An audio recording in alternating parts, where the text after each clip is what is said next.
Bom dia, pessoal. Testando uma forma nova de colocar as análises no blog daqui pra frente, colocar atrás de vídeo. Fica bem mais dinâmico, bem mais simples de entender. Vamos ver, se der certo a gente continua com essa aqui, caso contrário a gente volta para a anterior. Hoje eu vou falar especificamente de duas entradas no intraday de 5 minutos do contrato futuro, mini índice, mini contrato da BMF. A primeira entrada foi na venda, uma segunda entrada mais à frente na compra, baseado especificamente no histograma MACD e no índice de força relativa, no IFR. Bom, a primeira entrada foi logo na abertura, quase praticamente na abertura do pregão, às 9h55, nesse ponto aqui. E fica claro ver que não teria força suficiente para romper a resistência, a primeira resistência intraday dos 39.865. Por quê? Fiz o teste na resistência dos 39.865, começou a recuar nesse ponto, ao mesmo tempo o histograma MACD vinha numa decrescente. E além disso, se a gente der uma olhada rapidinha nos 10 minutos, a gente vai ver que, usando as bandas de Bollinger, fica claro ver, cadê aqui? Fica claro ver que os preços fizeram um out-in nas bandas de Bollinger, quer dizer, um candle fechou fora da banda, o outro candle seguinte fechou dentro da banda de Bollinger, podemos considerar esse ou esse aqui, esse aqui. Um fechou fora, outro fechou dentro, caracterizando o out-in nas bandas de Bollinger, que é um sinal forte de venda também, caso ocorra em topo, ou um sinal forte de compra, caso ocorra em topo. Então, a mesma queda no histograma MACD pode ser observada nos 10 minutos. Então, voltando lá para os 5 minutos. Deu compra nesse ponto, deu venda nesse ponto aqui. Vendeu nesse ponto, só vai sair se for estopado ou se o gain for atingido no caso. Como não foi estopado, como esse foi o topo do dia, o stop não foi atingido em nenhum momento do dia, então depende do gain de cada um, esse gain foi atingido. Um gain razoável de 400 pontos, 500 pontos, poderia ser atingido tranquilamente no dia de hoje.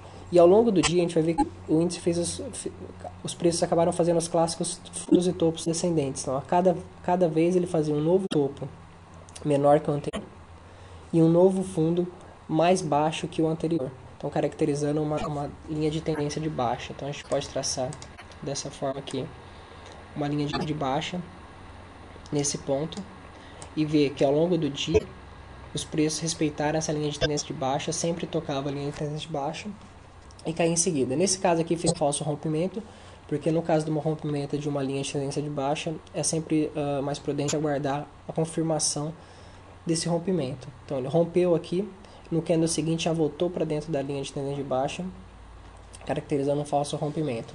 A mesma coisa nesse ponto aqui, fechou fora, no candle seguinte não confirmou, voltou para dentro. Então sempre que houver um rompimento da linha de tendência primária, linha de tendência de baixa, linha de tendência de alta, é interessante guardar uma confirmação no candle seguinte. Bom, deu a primeira entrada nesse ponto aqui na venda, só sinalizar melhor aqui. O histograma MACD confirmou isso. Meu trade system também acabou confirmando nesse ponto. Viramos aqui e continuamos vendidos ao longo do dia. Poderia ter fechado a posição nesse ponto quando tocou a linha de tendência de baixa, ou quando fez o teste na EMA 200 períodos. Então, ao longo do dia todo eu fui comentando que um possível teste, um possível suporte do intraday seria essa média exponencial móvel de 200 períodos, essa linha preta aqui, e não deu outra. Acabou que a venda aqui só foi parar de cair mesmo quando tocou na média exponencial de 200 períodos nesse ponto e ficou oscilando nessa região. Depois dessa região, uma indicação de compra mais clara poderia ter sido dada aqui. Bom, primeiro, um dos motivos pelo mesmo motivo que ele venda lá em cima. Então, se nos 10 períodos deu out-in das bandas de Bollinger, nesse topo, aqui deu out-in das bandas de Bollinger. Então, fechou fora, fechou dentro, out-in das bandas de Bollinger nesse fundo. Então, é um sinal de compra, mas isoladamente eu costumo não considerar. Geralmente é interessante considerar um outro indicador. Então, aqui se a gente for ver, tem uma divergência muito grande do histograma MACD.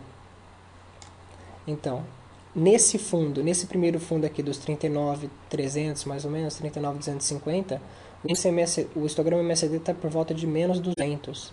E nesse novo fundo, o histograma MACD já está positivo. já está por volta de 10 positivo. Quer dizer, uma divergência muito forte altista no histograma MACD, que é um dos sinais que eu mais uso particularmente para entrada, para pegar reversão, nesse caso uma reversão de uma tendência de baixa terciária, e o que acabou sendo confirmado através do rompimento da LTB. Além disso, se quem quiser usar também, pode usar o índice de força reativa, o IFR, que também veria que havia uma divergência. Então, nesse ponto, temos um fundo, nesse ponto, um fundo mais abaixo, mas o IFR está numa crescente. Então, divergência do histograma MD, divergência do IFR, altinho da banda de bolo, sinais mais que suficientes para caracterizar uma compra. Comprou aqui nesse ponto, não tem segredo, stop abaixo da mínima do dia, pouco abaixo da mínima do dia, e deixa o trade rolar. Se não comprou aqui, quisesse esperar uma entrada mais prudente, poderia ter comprado só no rompimento da LTB. Então, rompeu no candle das 13h45 nesse ponto. Para confirmar o rompimento, entra no próximo candle das 13h50. Então, entrou nesse ponto aqui, 38.880. Entrando nesse ponto aqui, poderia ter saído no dia com 500 pontos tranquilamente. Então, nos 39.300 mais ou menos. Então, entrada na venda mais clara nesse ponto, entrada na compra nesse ponto, mesmo se fosse mais prudente, quisesse ter esperado um pouco mais, poderia ter entrado só na confirmação do rompimento da LTB nesse ponto e tirado outros 500 pontos aí do trade. Bom, por hoje é isso aí. E semana que vem não. Amanhã eu volto com outra análise. Até mais.